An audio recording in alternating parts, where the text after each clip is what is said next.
आत्म सम्मोहन जिसे कहते हैं, सेल्फ हिप्नोसिस, उसका आज के समय में किस किस स्तर पे उपयोग हो सकता है? देखिए, अगर हम स्कूल में बैठे हुए उस बच्चे की कल्पना कर सकें जो स्कूल के क्लास में तो बैठा है लेकिन उसका पूरा ध्यान कहाँ है, बाहर जो चिड़िया चहचहा रही है, बाहर कोई मोर है उसकी आवाज़ आ रही है और बाहर कुछ चल रहा है, और ये बच्चा क्लास में बैठा है, पूरा ध्यान वहाँ है, वहाँ चला गया। अब क्लास में क्या हुआ नहीं मालूम, किसने क्या कहा नहीं मालूम, ये क्या था, ये भी एक तरह का सम्मोहन, हिप्नोसिस था। तो जब हमारा ध्यान कहीं भी एकाग्र हो जाता है, किसी जगह पे हम एकत्रित हो जाते हैं अपने मूल जगह को छोड़ के, माने मैं यहाँ पर हूँ और मैं यहाँ पे, मेरा ध्यान यहाँ नहीं है, मेरा ध्यान कहीं और है, तो वो हो गया हिप्नोसिस। तो ये हिप्नोसिस घट गया। तो हिप्नोसिस को लेके लोगों के अंदर बहुत भ्रांतियाँ हैं। लोग सोचते हैं हिप्नोसिस पता नहीं क्या, इतना सोचने की ज़रूरत नहीं है। हिप्नोसिस वही है जहाँ भी आपका ध्यान है वहाँ हिप्नोसिस है, आप जहाँ पर भी केंद्रित हैं वहाँ हिप्नोसिस है। तो अब रह गया सवाल सेल्फ हिप्नोसिस का, क्या सेल्फ हिप्नोसिस से हम क्या फ़ायदा उठा सकते हैं। सेल्फ हिप्नोसिस से आप अपने आप को सुझाव देते हैं, आप अपने आप को बताते हैं कि मुझे ये करना है, या मेरे साथ ये चीज़ें होंगी और ये हो रही हैं, इस तरह के कुछ सुझाव दिए जाते हैं। और जब आप सेल्फ हिप्नोसिस में जाके सुझाव देते हैं या सुझाव देते हुए खुद को हिप्नोसिस में लेके जाते हैं, इसका फ़ायदा ये होता है कि आप पूरी तरह से शांत, सजग और एकाग्र चित्त होते हैं।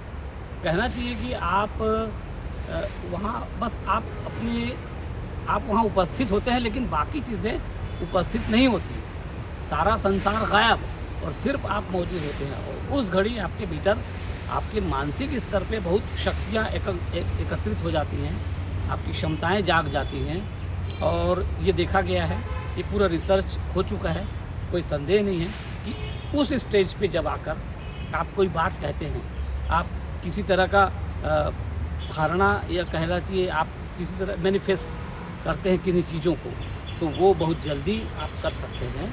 ये देखा गया है, ये रिसर्च हुआ है। आज मैनिफेस्टेशन को लेकर लोग तरह तरह की बातें करते हैं, प्रयोग करते हैं। उसके पीछे कारण यही है कि सारे रिसर्च होने के बाद, खासकर वेस्टर्न वर्ल्ड में तो पूरा रिसर्च करके उन्होंने बता दिया कि ये इस तरह की चीज़ें हैं और वो काम करता है। हमारे यहाँ हम लोग शुरू से जानते थे, हमारे यहाँ लोगों ने कहा है कि ध्यान में आप गहरे बैठ के जब आप कोई भाव करते हैं तो वो भाव घट सकता है, वो घटनाएं घट सकती हैं। इसीलिए बहुत बार चेताया भी गया है कि गहरे ध्यान में जाकर किसी के अहित के बारे में नहीं सोचना है, ऐसा हमारे यहाँ चेतावनी दी गई है। उसका कारण वही है। और ध्यान क्या है? ध्यान भी हिप्नोसिस है, एक तरह का हिप्नोसिस ही है। अपने ही साथ आप जब उपस्थित होते हैं तो आप गहरे ध्यान में होते हैं, और वही हिप्नोसिस की जगह पे भी वैसे ही कुछ होता है। तो ये कहना चाहिए कि सेल्फ हिप्नोसिस अच्छी चीज़ है, ज़रूर आजमाना चाहिए। और इसके लिए कुछ और बहुत ज़्यादा कुछ सीखने की ज़रूरत नहीं है। आप अपने आप को सुझाव देके कहीं एकाग्र कर लेते हैं, एकत्र कर लेते हैं, वही हिप्नोसिस है। विज्ञान भैरव तंत्र में भगवान शिव ने पार्वती जी को कहा था, जब ये वो इस पूरे वर्ल्ड के बारे में, संसार और सृष्टि के बारे में सवाल करती, तो उन्होंने एक ध्यान प्रयोग दिया था। और ध्यान प्रयोग क्या था? वो कहा था, ध्यान करो हर उस चीज़ का जो तुम्हें आकर्षित करे। देखिए, हर उस चीज़ के बारे में बात हो रही है, माने इसका ध्यान करो, उसका ध्यान करो, ऐसा नहीं कहा रहा है। शिव कह रहे हैं हर उस चीज़ का ध्यान कर लो आप जो तुम्हें आकर्षित करता हो।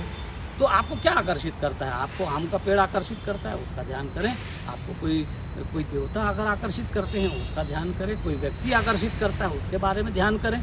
आप एकाग्रचित हो जाएं, खो जाएं, अपनी उपस्थिति को भूल के आप वहाँ मौजूद हो जाएं, ये हिप्नोसिस है।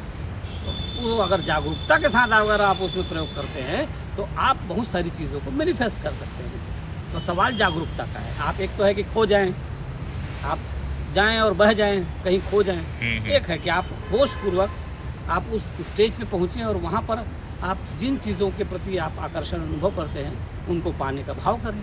तो देखिए, आप अगर कुछ दिन ये प्रयोग करते हैं तो मुझे लगता है कि आप अगर लगातार प्रयोग करते रहें तो आप ज़रूर उन चीज़ों को पा सकते हैं। प्रयोग करने लायक है, करना चाहिए।